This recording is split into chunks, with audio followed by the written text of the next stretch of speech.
Assalamualaikum warahmatullahi wabarakatuh. Di sini saya akan menjelaskan mengenai kanker dan penerapan diagnostik molekuler untuk kanker. Berikut adalah anggota kelompok 5. Berikut saya akan menjelaskan mengenai pengertian kanker.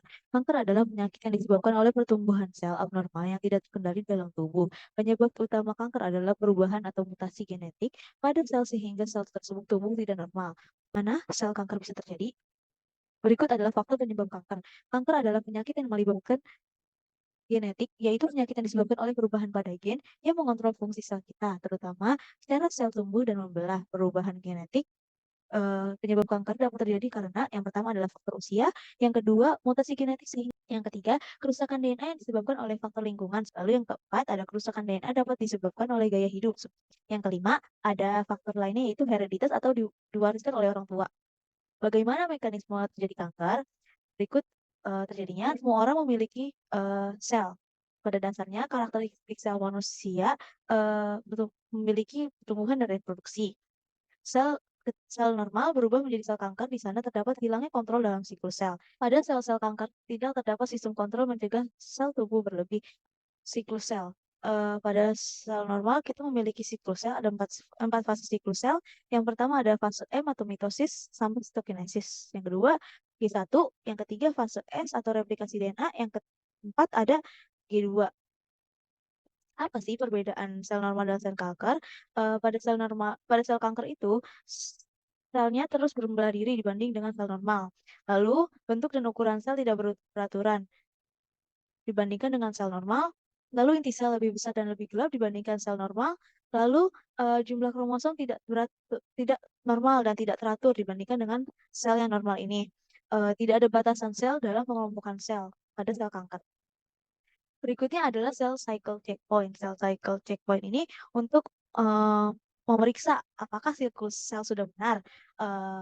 Ada beberapa fase pada sel cycle checkpoint, ada 3 fase. Yang pertama pada fase metafase, yang kedua pada fase G1, yang ketiga pada fase G2. Fungsinya ini mencegah pembelahan sel masuk ke fase selanjutnya bila fase sebelumnya belum lengkap. Memastikan kromosom yang sudah rusak atau tidak lengkap tidak bereplikasi dan diwariskan pada sel anak. Berikut adalah pengendalian siklus sel. Yang pertama itu adalah regulasi positif atau yang mendukung pertumbuhan sel. Pada pertumbuhan sel ada diperlukan yang pertama adalah CDK dan cyclin. Mereka akan bergabung sehingga bertemu dengan si kinase membentuk cyclin atau CDK kompleks yang berproliferasi. Aktivasi CDK atau cyclin kompleks ini akan menghasilkan protein yang difosforilasi oleh CDKS untuk memajukan fase berikutnya. Pengendalian siklus sel yang kedua yaitu adalah regulasi negatif, yaitu menghentikan siklus sel. Protein pengatur ditemukan rusak atau tidak berfungsi pada sel yang bermulai dari replikasi secara tidak normal atau menjadi kanker. Lalu ada P35 ini biasanya untuk menghentikan siklus, memperbaiki DNA, dan memicu apoptosis. P35 akan memicu pertumbuhan sel P1, penghentian siklus dengan mengikat dan menghambat aktivitas CDK atau cyclin. P menghentikan siklus sel dan melepaskan cengkeraman sebagai respon pertumbuhan sel. Jadi di mana siklus pengendalian sel ini untuk menghentikan siklus sel yang sudah rusak dengan cara adanya protein RB, P53 dan P21. Di sini ya contohnya di sini yang pertama itu ada RB atau E2F yang biasa disebut faktor transkripsi.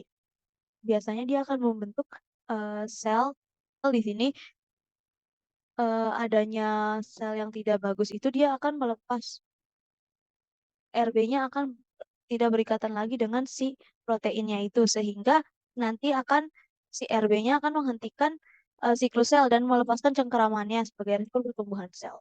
Berikut ada sifat-sifat kanker. Kanker dapat tumbuh tidak terbatas atau immortal, mendesak dan merusak sel-sel normal di sekitarnya. Bentuk sel berubah, membulat dan refraktil. Kepadatan sel tinggi, dapat bergerak sendiri atau amoeboid dan melepaskan gerombolan sel-sel tumbuh induknya. Sifat lainnya yaitu sekresi protease, misalnya koagulase menembus lamina basal. Mensekresi faktor tumbuhan yang menstimulasi proliferasi sel endotel kapiler di sekitarnya atau angiogenesis. Gagal berdiferensiasi atau berproliferasi berlanjut. tidak mengalami apoptosis meskipun terjadi kerusakan DNA. Baik, selanjutnya saya akan membahas mengenai metastasis. Metastasis ini merupakan penyebaran sel kanker dari tumor primer ke jaringan sekitarnya dan ke organ jauh. Yang terjadi pada metastasis yaitu pada tumor primer ini dia akan eh, menembus lapisan membran basalis dan masuk ke matriks ekstrasel. Lalu yang kedua, intrafasasi. Dari matriks ekstrasel ini, sel tumor masuk ke dalam endotel, masuk ke pembuluh darah vaskuler atau intrafasasi, dan kemudian menyebar melalui aliran darah pembuluh darah tersebut. Lalu yang masuk ke dalam sirkulasi. Pada saat sirkulasi ini, sel tumor rentan terhadap kerusakan sel imun. Eh, Sel tumor akan membentuk gumpalan atau embolus yang melekat pada leukosit dan trombosit. Embolus akan sedikit memperoleh perlindungan dari serangan sel efektor. Sebagian sel tumor akan masuk dalam sirkulasi sendiri-sendiri. Lalu akan terjadi ekstravasasi ketika sampai di organ yang akan diinangi ataupun embolus akan menempel ke endotel vaskuliar yang diikuti dengan pergerakan melalui membran basal dengan mekanisme yang serupa yang berbeda dalam invasi.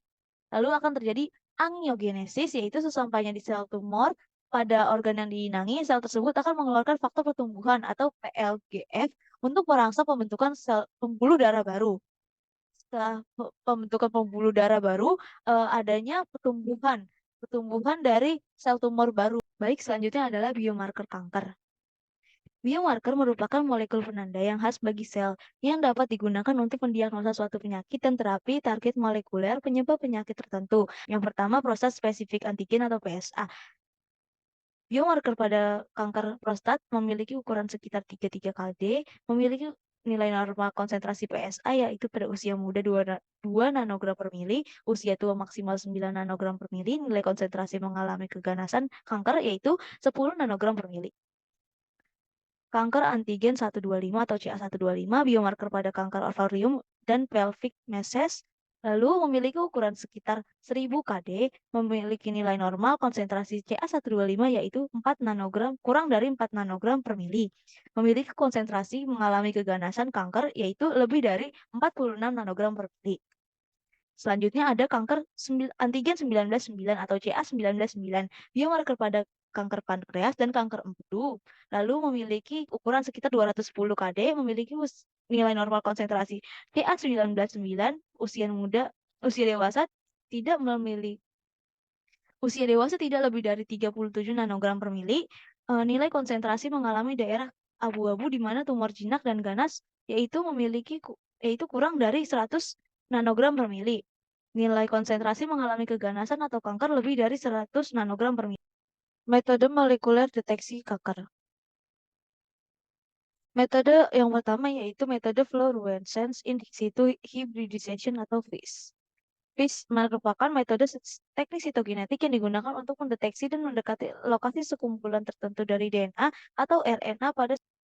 Berikut adalah prinsip kerja dari FISH yaitu menghibridisasi probe asam nukleat berlabel fluorescence biotin atau digosigenin yang diketahui dengan DNA sampel yang akan diuji berdasarkan urutan DNA yang saling melengkapi untuk membentuk hibridisasi asam nukleat untai ganda yang dapat dideteksi. Cara kerja dari FISH yaitu yang pertama yaitu persiapan DNA probe dan DNA target pada DNA yang diperoleh dari superklon dan dikeluarkan dari kontaminasi DNA yang tidak diinginkan dari DNA target. Dapat berasal dari sampel kromosom yang telah dipreparasi atau dari sampel suparafin yang telah dispreparasi. Yang kedua yaitu labeling DNA probe atau DNA yang dapat dilabelkan secara langsung menggunakan fluorokrom atau conjugated nucleotides atau dilabelkan secara tidak langsung menggunakan hapten. Labeling dapat digunakan menggunakan metode Nick translation atau PCR. Yang ketiga ada denaturasi DNA probe atau DNA target. DNA probe dan DNA target dilarutkan dalam solusi atau larutan formamide yang dilarutkan dengan satu-satunya strand singkat. Yang keempat hibridisasi DNA atau probe dan target diletakkan bersamaan dan diperbolehkan bertumbuh satu sama lain. Yang ketiga penempelan. Sampel yang telah dihibridisasi dikeluarkan dari solusi formaldehyde dikeringkan. Posisi hibridisasi dapat diketahui menggunakan mikroskop fluorescence.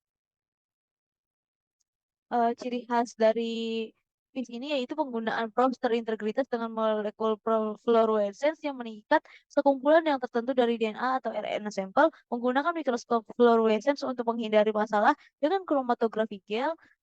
Yang ketiga, menggunakan probe yang berbeda warna untuk mengidentifikasi jumlah kopi gen yang berbeda. Yang keempat, mempunyai kelebihan yang tinggi dalam sensitivitas dan spesifitas dalam mengenali DNA atau RNA yang diinginkan. Yang kelima, menggunakan probe dalam yang spesifik untuk mendeteksi kromosom abnormal atau gen yang berhubungan dengan kanker. Yang ke yang kedua merupakan metode in situ hybridization atau IS. Pengertiannya, hibridisasi in situ atau IS adalah teknik yang terutama yang menemukan agen mutasi yang terdapat dalam berbagai sel. Metode IS dapat menentukan translokasi kromosom. Prinsip kerja dari IS yaitu dari plasmid DNA yang direstriksi pada bagian pol A dan pol B beserta DNA nanti terpisah antara dua sense dan antisense lalu dilanjutkan ke PCR pol A dan pol B ditambahkan primer, kemudian DNA template ini ditambahin semacam probe untuk identifikasi target yang diinginkan. Terus di tahap annealing mencari sense dan antisense yang sudah ada probe-nya. Jadi dari plasmid yang ditambahin probe ke DNA template nanti pol A dan pol B direstriksi kemudian diidentifikasi jadi DNA sense dan antisense. Eh, Cara kerja dari IS yaitu prosedur penentuan IS melibatkan beberapa langkah. Langkah yang pertama persiapan probe spesifik. Sebagian besar prosedur merupakan menggunakan probe IS komersial dalam diagnosis rutin. Yang kedua penerapan uh, probe pada sampel asli atau tetap adalah sebagai berikut. Yang ketiga pada langkah ketiga sampel didenaturasi lebih lanjut dan akhirnya dihibridisasi dengan probe semalaman. Selama proses hibridisasi, untayan asam nukleat yang lebih pendek didefinisikan sebagai sebuah probe yang saling melengkapi dengan urutan uh, target gen yang diperiksa. Yang keempat, langkah terakhir adalah uh, deteksi probe itu sendiri menggunakan perangkat lunak tertentu atau mikroskop fluorescence.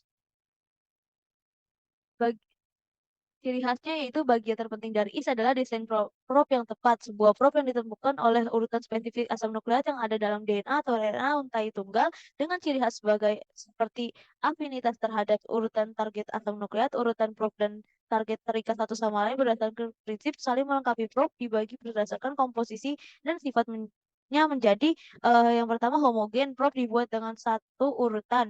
Yang kedua heterogen terdiri dari campuran atau dua lebih sequence. Yang ketiga, berdasarkan jenis asam nukleat menjadi DNA atau RNA. Selanjutnya ada metode amplifikasi target atau polymerase chain reaction atau PCR. Pengertiannya yaitu amplifikasi target merupakan teknik analisis DNA yang paling fleksibel dan sensitif dibandingkan dengan teknik Salton-Brood dan HC2. Teknik ini digunakan untuk mendeteksi menghitung viral load, DNA sequencing, dan analisis mutase. Prinsip kerjanya yaitu prinsip kerja didasarkan pada kemampuan enzim DNA polimerase untuk mensintesis untai DNA baru yang merupakan komplementer dari DNA template yang sudah digunakan dan untuk memperbanyak salinan dari suatu daerah rantai yang DNA yang spesifik. Tasnya yaitu yang pertama mengamplifikasi segmen DNA dalam jumlah jutaan kali hanya dengan beberapa jam. Yang kedua, perlunya pair primer yang flanking segmen DNA akan diamplifikasi. Yang ketiga, menggunakan buffer PCR dan MgCl2 untuk menjamin kondisi pH tertentu untuk reaksi PCR. Yang keempat, menggunakan enzim DNA polimerase untuk membentuk ujung primer yang komplementer dengan untai ganda DNA template. Yang kelima, menggunakan DNTPS atau deoxynucleotides triphosphate sebagai building block untuk memproses ekstensi DNA. Yang keenam, menggunakan primer yang spesifik untuk mengamplifikasi segmen DNA yang spesifik. Tambahan metode-metode yang deteksi kanker yang merupakan metode-metode baru yang dapat digunakan. Yang pertama, PCR line hybridization. PCR LB ini merupakan metode modifikasi PCR yaitu amplifikasi PCR dideteksi menggunakan cara hibridisasi dengan oligonukleotida spesifik yang dimobilisasi pada membran nitroselulosa. Yang kedua, hybrid capture H2 Assay atau HC2 merupakan metode pemeriksaan teknologi terbaru di bidang biologi molekuler. HC2 memiliki keakuratan yang tinggi dalam mendeteksi infeksi HPV karena mampu mendeteksi keberadaan DNA dalam HPV dalam jumlah yang sangat kecil. Yang ketiga ada gen array, merupakan metode mengklasifikasikan jenis penyakit, mengidentifikasi target novel molekuler dan prediksi respon terapi dan dengan sensitivitas dan spesifitas yang tinggi. Namun teknologi ini sangat mahal. Yang terakhir ada uji NOA terbalik atau dari Roche Molecular System atau pemeriksaan untuk beberapa jenis HPV dipasang pada strip membran dan produk PCR digabungkan ke strip tersebut diikuti dengan deteksi visual. Sekian dari presentasi kami, kurang lebihnya mohon maaf. Wassalamualaikum warahmatullahi wabarakatuh.